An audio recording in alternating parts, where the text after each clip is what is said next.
अस्सलाम वालेकुम, ये रेडियो पाकिस्तान है। ये जो मुज़ाकरात से पहले आगाज़ कर एक वक्त था जब सुबह का अखबार हर घर की धड़कन हुआ करता था। आज हम पलटने की बजाय स्क्रॉल करते हैं, पढ़ने की बजाय क्लिक करते हैं, और सहाफ़त अब इंसान की बजाय मसनूई ज़हानत से भी हो सकती है। खबरें बदल रही हैं और इन्हें जानने का तरीका भी। ये है डिजिटल सहाफ़त का मुस्तक़बिल। छापा खानों से लेकर नशरियाती खबरों तक और अब डिजिटल मीडिया तक सहाफ़त ने हैरान कुन रफ्तार से तरक्की की है। ब्लॉगर्स, पॉडकास्ट, आम शहरियों की सहाफ़त। अचानक हर वो शख्स जिसके पास आवाज़ और फ़ोन है खबर का ज़रिया बन चुका है। अगर हम डिजिटल ट्रांसफॉर्मेशन की तरफ जाएं, मीडिया ट्रांसफॉर्मेशन का जायज़ा लें, तो पिछले 10 साल में यानी 2014-15 से लेके ऑनवर्ड जो सबसे बड़ी ट्रांसफॉर्मेशन है वो कन्वेंशनल मीडिया से डिजिटल मीडिया की तरफ है। इसमें सबसे पहले अगर हम उससे पिछले 10 साल का जायज़ा लें तो जब इलेक्ट्रॉनिक मीडिया इवॉल्व हो रहा था तो प्रिंट मीडिया ऑब्सोलीट हो रहा था। ये सिर्फ पाकिस्तान नहीं, इंटरनेशनल लेवल पे अगर आप दुनिया में बड़े बड़े अखबार को देखें, New York times, economics, the economist और बाकी लोगों को, वाशिंगटन पोस्ट को, वो सब के सब अपने प्रिंट वर्जन से वेब वर्जन पे चले गए। लेकिन पिछले 10 सालों में जितनी तेज़ी से डिजिटल मीडिया ने फ्लरिश किया है, आगे आया है, इसने जो तब्दीली जो है जो पहले एक सदी में आई थी, इसने इन 10 सालों में 100 साल का सफ़र जो है पिछले 10 साल में तय हुआ है। और इन 10 सालों में जो सफ़र है जो आपका इलेक्ट्रॉनिक मीडिया है वो आखिरी किनारे पे पहुंच चुका है इस वक्त डिजिटल मीडिया के आने से। देखें, हर चीज़ के दो एंगल हैं। एक ये है कि आपको डरना चाहिए। एक परसेप्शन ये डेवलप हुई जब एआई ने आज से कोई साल पहले जब तेज़ी से ग्रो किया तो लोग इतना एआई को जानते नहीं थे, तो डर आया कि एआई सब खा जाएगा, एआई सबको निकल जाएगा। लेकिन आहिस्ता आहिस्ता अब जो स्टडीज़ सामने आ रही हैं वो ये है कि एआई की वजह से जॉब क्रिएशन ज़्यादा होंगी। डरने की बात कम है, ये जॉब क्रिएशन जो हैं वो एआई की वजह से बहुत ज़्यादा आने वाले वक्त में होने जा रही हैं। जो अगर हम मीडिया की बात करें तो मीडिया में एआई ने बहुत सी सहूलतें जो जर्नलिस्ट को प्रोवाइड की हैं। किसी भी दौर में आप ह्यूमन इन्वॉल्वमेंट को माइनस नहीं कर सकते। कोई भी मशीन है उसको चलाने के लिए अल्टीमेटली एक इंसान की ज़रूरत होती है। अब यहाँ पे भी एआई के अंदर भी जब एक एआई टूल इस्तेमाल होगा तो उसको जो डायरेक्शन देनी है, जो कमांड देनी है, वो एक इंसान ने देनी है। और उसको जो चीज़ों को डायरेक्ट करना है, चीज़ों को लेके चलना है, किस तरह से चलना है, हाँ, तो अब वो सिनेरियो चेंज हो गया। अब वो काम जो पहले 5 लोग कर रहे थे वो एक ही बंदा करता है।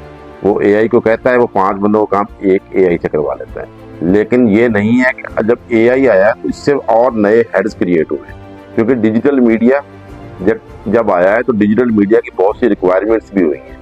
तो वो जो पहले बहुत से लोग मिलके कर रहे थे, अब वो बहुत से लोग आपके डिजिटल मीडिया की तरफ ट्रांसफॉर्म हो रहे हैं।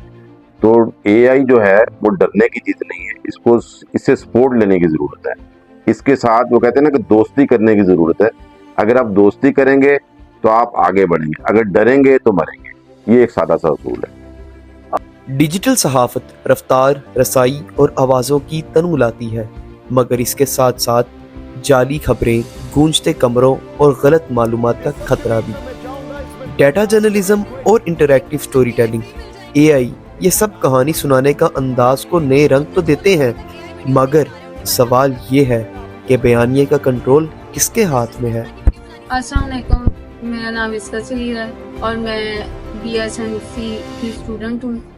और अगर न्यूज़ की बात करें तो आजकल जो ज़्यादातर न्यूज़ है वो हम सोशल मीडिया से कंज्यूम करते हैं, क्योंकि वो एक इजी वे है न्यूज़ कंज्यूम करने का। अगर हम ये कहें कि हम सोशल मीडिया को रिलायबल सोर्स ऑफ न्यूज़ समझें तो मेरे ख्याल से नहीं, क्योंकि सोशल मीडिया पे बहुत सी चीज़ें हमें मैनिपुलेट करके दिखाई जा सकती हैं।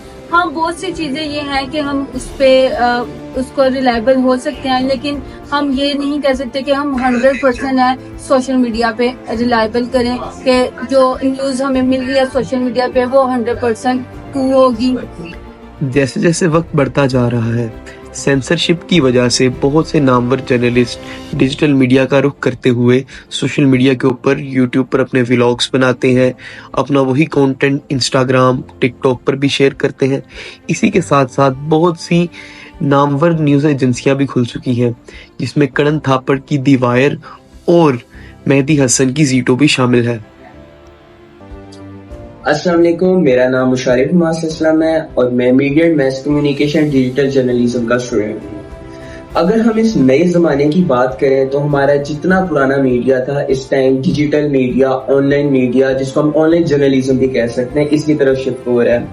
آپ کے جتنے بھی نیوز چینلز ہیں، چاہے وہ نیشنل ہو چاہے انٹرنیشنل ہو، جتنے بھی بڑے بڑے چھوٹے چھوٹے نیوز چینلز ہیں، سب اس ٹائم آن لائن میڈیا پہ شفٹ ہو چکے ہیں۔ اگر ہم بات کریں کہ میڈیا ہمارا سب سے پہلے نیوز پیپر کی فارم کے اندر آیا، جن لوگوں کو اتنا شوق ہوتا تھا نیوز کے اندر لکھنے کا، ہمارے ایڈیٹوریل، ہماری آڈینس، ہمارے جو بڑے تھے ان سے آج بھی ہم پوچھیں تو ان کو نیوز پیپر پڑھنے کا بہت شوق ہوتا تھا۔ اس کے بعد ہمارا میڈیا سارا شفٹ ہو گیا ریڈیو کے اوپر۔ ریڈیو سے ساتھ ہی ایک نیا زمانہ آیا، ٹیلی ویژن آگے، ہمارے نیوز ساری ٹیلی ویژن پہ شفٹ ہوگی۔ اب بچپن میں جن جرنلسٹ کو ہم دیکھتے تھے ٹیلی ویژن کے اوپر، جو ہمارے فین جن کو ہم پسند کرتے تھے بہت، اور اگر اب ہم آج کل کے زمانے میں دیکھیں سب نے اپنے یوٹیوب چینلز بنا لیے ہیں فی الحال، اور بہت سے اس طرح کے جرنلسٹ ہیں جو آج کل ان کا نام ہی بالکل غائب ہو گیا۔ کیوں؟ کیونکہ انہوں نے اس تیز زمانے کے اندر اپنے آپ کو امپروو نہیں کیا۔ امپروو کیسے نہیں کیا؟ کیونکہ ان لوگوں نے سوشل میڈیا کے اوپر اپنا کنٹینٹ اپلوڈ نہیں کیا۔ اب جتنے جرنلسٹ میں جن کی بات کر رہا ہوں فیمس جرنلسٹ کی، وہ سارے آپ کو ڈیجیٹل میڈیا پہ دیکھنے کو ملیں گے۔ کیوں؟ کیونکہ آج کل زمانہ بہت فاسٹ ہو گیا ہے۔ اگر آپ دیکھیں تو موبائل جرنلزم کے نام سے ایک بہت ٹرم مشہور ہوئی ہوگی۔ کیوں؟ ہمارے جو رپورٹر تھے پہلے کیا ہوتا تھا، نیوز آتی تھی، وہ ایڈٹ ہوتی تھی اور اس کو آنے میں بہت ٹائم لگ جاتا تھا، لیکن اس نئے زمانے کے اندر ہمیں نیوز بہت فاسٹ چاہیے ہوتی ہے۔ ہمارے رپورٹرز کیا ہے، موبائل پہ جاتے ہیں، شوٹ کرتے ہیں، وہیں ایڈٹ کرتے ہیں اور فوراً نیوز ملتے ہیں، کیونکہ ہر آڈینس کو ابھی نیوز بہت سپیڈ میں چاہیے ہوتی ہے۔ اس ٹائم ٹک ٹاک، انسٹاگرام، ٹویٹر، یوٹیوب، ہر جگہ ہر چینل کے آپ کو چینلز مل جائیں گے سوشل میڈیا پہ۔ صحافت کا مستقبل صرف ڈیجیٹل نہیں بلکہ متحرک، غیر مرکزیت پر مبنی اور ڈیٹا سے جڑا ہوگا، مگر ایک چیز جو کبھی نہیں بدلنی چاہیے وہ ہے سچ۔ بطور سٹوری ٹیلر، تخلیق کار، بطور جرنلسٹ اور کیوریٹر، ہم پر فرض ہے کہ ہم صحافت کو اس کے اعلیٰ معیار پر قائم رکھیں۔